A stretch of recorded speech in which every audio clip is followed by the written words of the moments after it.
In an unsettling account, a Ukrainian soldier captured by Russian forces has described the chaotic and brutal conditions on the front lines, painting a bleak picture of the experiences of soldiers thrust into battle with little preparation or support. Many that I know were told they'd be in the rear, but they were sent to the front just like that, cannon fodder, to be shot. I think there's nothing wrong with surrendering, simply put, and then we'll get exchange. Maybe something else will happen. But there's nothing scary about it. Not like they keep telling us. None of that's true. His testimony provided during captivity reveals the confusion, fear, and eventual surrender that marked his journey from being a non-combatant to a prisoner of war. Meanwhile, Russian military officials are reporting substantial victories in the ongoing conflict in the Kursk region. Fighters of the Akhmat Special Forces, in coordination with the 2nd Brigade of the Special Forces, have destroyed significant Ukrainian military hardware over the past day, according to Major General Apty Alaudinov, the deputy head of the Russian Armed Forces main military political department and commander of the Akhmat Special Forces. In the footage, there are 6 of our fighters who, since August 6th, from the moment of the invasion of the Ukro-fascists into the Kursk region, were at one of the border sections. 4 of them are servicemen of the Akhmat Chechnya Regiment of the Russian Ministry of Defense, and 2 are border guards. They held their positions, although they were practically completely surrounded. Despite the complexity of their situation, these fighters repelled numerous enemy attacks until they ran out of ammunition. After that, they left to avoid being captured and took 40 young conscripts out of the encirclement with them. For 18 days, they made their way through forests and enemy blockades to our units. Alaudinov further detailed the damage inflicted on Ukrainian forces, noting, "Over the past day, we have also wiped out 1 automatic grenade launcher squad, 1 mortar, and also destroyed a cannon gun. By delivering strikes on all of this military hardware, our guys inflicted numerous casualties upon Ukrainian troops." He emphasized that the enemy has been successfully halted and continues to face significant losses daily in the Kursk area. "The enemy is indeed making attempts to advance, but to no avail. We have already launched work in numerous areas to destroy the enemy and liberate some settlements.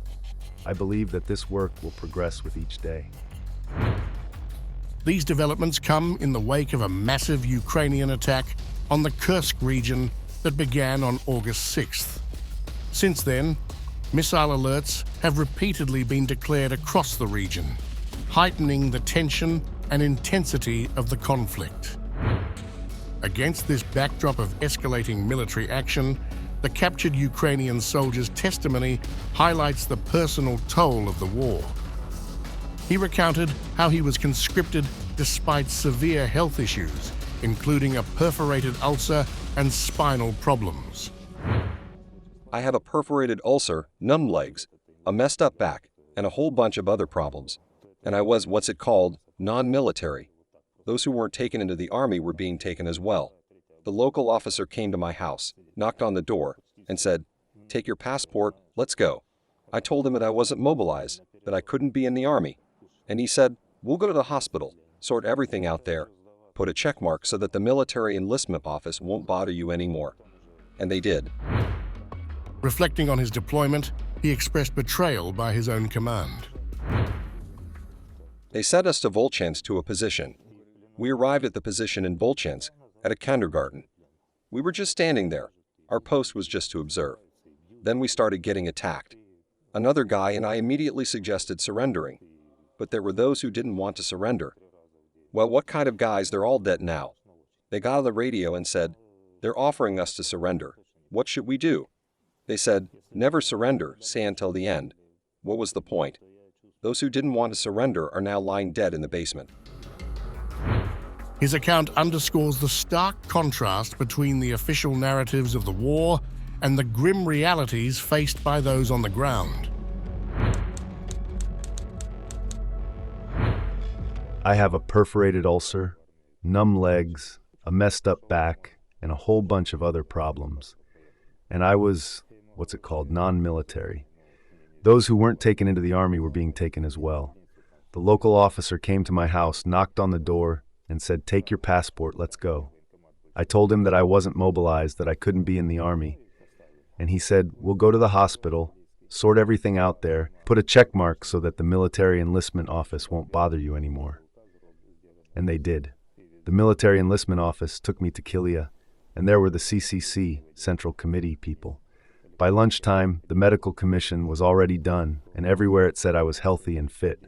I didn't even enter any office, hospital, or clinic. They came in, collected signatures.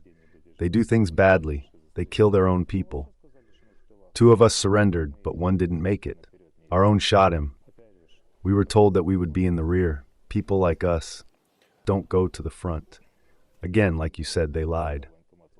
I ended up at the military enlistment office, and when I got there, I realized that everything was lies.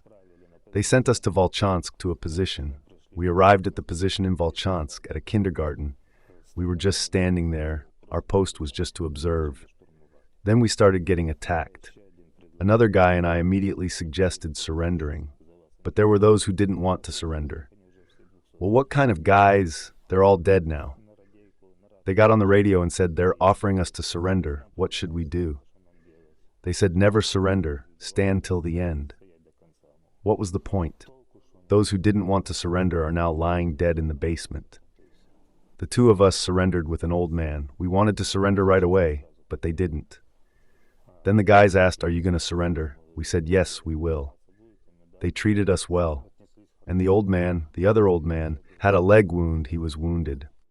They immediately gave him pain relief, bandaged him up, and provided medical assistance.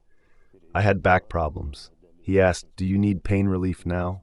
I said, "Give it to me tomorrow when you're leading us out so I can run." We had to run because our own people were shooting at us from behind. When we were running, first with AKs and then with machine guns. What's there to evaluate when your own people want to kill you? I even understand why they wanted to kill us, probably so that we wouldn't surrender. Especially when we were sitting in the basement, we said we were already surrounded. They said, "Hold on, we'll think of something."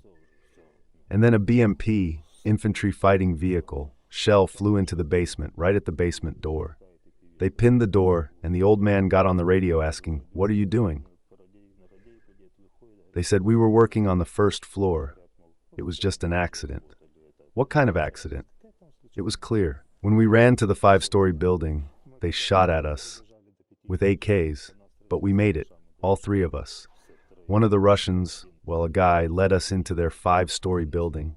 We made it to the building, sat there for about 3 hours, and then started running further towards captivity. So, we were running, and there were gates and a road, and only our positions there. No Russian positions. And from there, they started shooting at us with a machine gun, and there were ricochets, fragments, and a little in the stomach. Oh! And the old man got hit in the leg. He fell. They said, "Get up," the guys said. He tried to get up, but right before our eyes, he's dead now. There were no Russians there, only our positions. And captivity is not like they say here. Here, they say it's horrible in captivity, that they cut, torture, and beat you. But the doctor helped with my back, and they treat the wounded and feed you 3 times a day. Waiting for exchange is really scary. It's scary that they definitely won't go easy on us. If they wanted to kill us when we were running, I feel they won't talk much there either. I know for sure one thing, I won't take a rifle in my hands again. I said, prison, prison. There will still be prison. Even back in training, they told us that you get a term just for holding a rifle. I don't have a rifle, no body armor, no helmet, no backpack, nothing. We've already handed in everything. People like us are considered cannon fodder. After the 18th, when they started recruiting the disabled, I consider it just cannon fodder. They just threw us away. They said we'd be in the rear, 2nd, 3rd defense, just sitting in the rear. But that's how it was for almost everyone. Many that I know were told they'd be in the rear, but they were sent to the front, just like that, cannon fodder, to be shot. I think there's nothing wrong with surrendering, simply put, and then we'll get exchanged. Maybe something else will happen. But there's nothing scary about it. Not like they keep telling us. None of that's True,